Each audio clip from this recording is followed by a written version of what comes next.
Just clean it up a little bit. I like his tweets. I know you do. I'm all for having someone that approves or denies. How about that?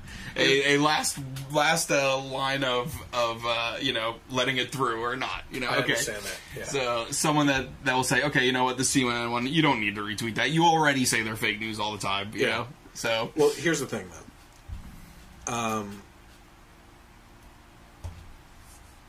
What we're missing in society. I had a very deep conversation on this with my friend who used to work at Veritas. Okay. Right? And we went to see Kellyanne Conway and some ambassadors in D.C. a couple weeks ago. And we're sitting there waiting for the interview to start. And I said to him, here's the problem in society right now. Donald Trump and Hillary Clinton both fuel their campaigns by tapping into the vein of anger and hatred in America on both sides, right? Which is what scares me with the crazy supporters on both sides, is that no matter what they do, they're not doing wrong, right? Well, there's an issue with that. Yeah. But that's also why people like Tommy Lahren became popular so fast. Yep. And Milo Yiannopoulos for his part too, is that they were tapping into this vein of hatred. Hey, that person has a voice, and they're saying what I want to say, right? Mm-hmm. But I really feel that there's a deeper yearning in society right now, and that is for the next component, which is solutions. Yep. Right? Which is, tell me the problem, and I'll agree with you on the problem, because that's why I'm following you, or I'm listening to you, or watching you.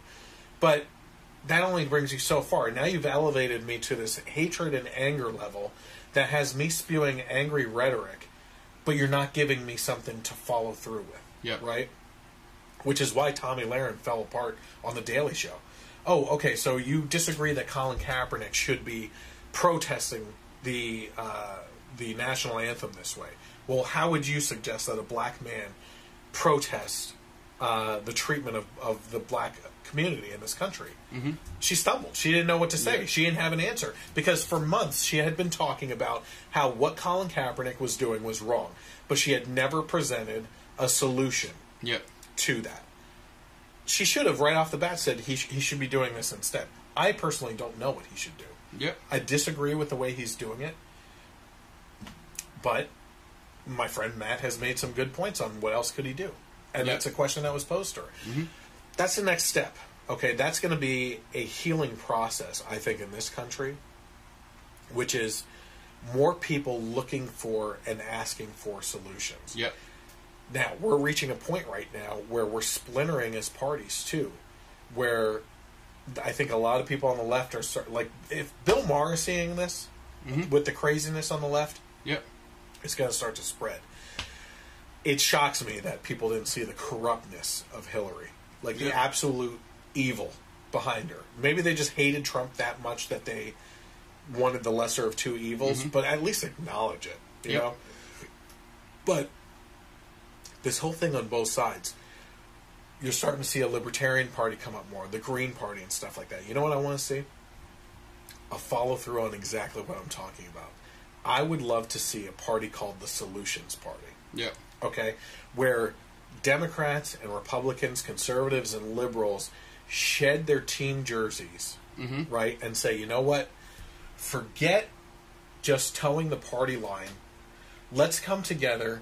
Let's talk about, one at a time, what's the issue that we need to deal with. Yep. And then everybody put in their 2 cents on what solutions are out there. And then let's work through it, spitball back and forth, what works, what doesn't work, and have these ideas collide with each other. Yep. And actually come up with something as like this wide spectrum, political spectrum for solutions. That sounds like the best option to me. Yeah. And it's going to go in that direction, I think. I think that is the way that we need to head.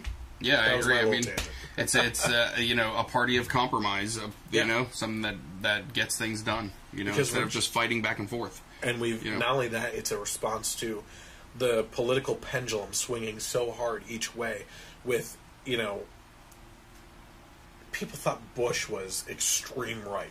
Yeah. You know, he wasn't. No. He wasn't at all. But then they voted in Obama, who swung extreme left, right? Yeah. Not all the way, not extremely left, extreme left. Yeah, yeah. Then they went to Donald Trump, they believe is an extreme right. But once again, I would disagree with that. He was a Democrat for most of his life. But had it gone the other way, it would have been the extremely left with Bernie Sanders. Had it been fair. Yeah, right. That's where, I mean, as far as people not seeing the corruption of Hillary Clinton, I mean, I would think that Bernie Sanders getting screwed the way he did by the Clintons and Wasserman Schultz would be the eye-opener. You know? Like, it's, the wet poodle. I mean, I always refer to it as that. I mean, Donna Brazile getting caught leaking debate questions and, all this stuff. I mean, it's just like, isn't it obvious? And to me, like, for Bernie Sanders to then, like, just stick his tail between his legs and go and support her on top of that, it's just like, okay, you are just when they not cut the a camera man. to him and she was thanking him for a good race, he looked like he was about to chew through his bottom lip. Yeah. He looked so pissed, and I don't blame him. Yeah. He had every right to be. Yeah. Hi, everyone. I want to thank you for watching this video. If you're interested in more content from the Generation Y Conservative, you can click on the most recent over here. Also, I encourage you to click on the subscribe button down here and let your friends know by sharing this channel. While you're there, I also encourage you to click on the little bell notification so that you can be notified when content is published, whether it's the Generation Y Conservative podcast or more recently, our movie reviews, which are a lot of fun. We'll catch you next time on the Generation Y Conservative.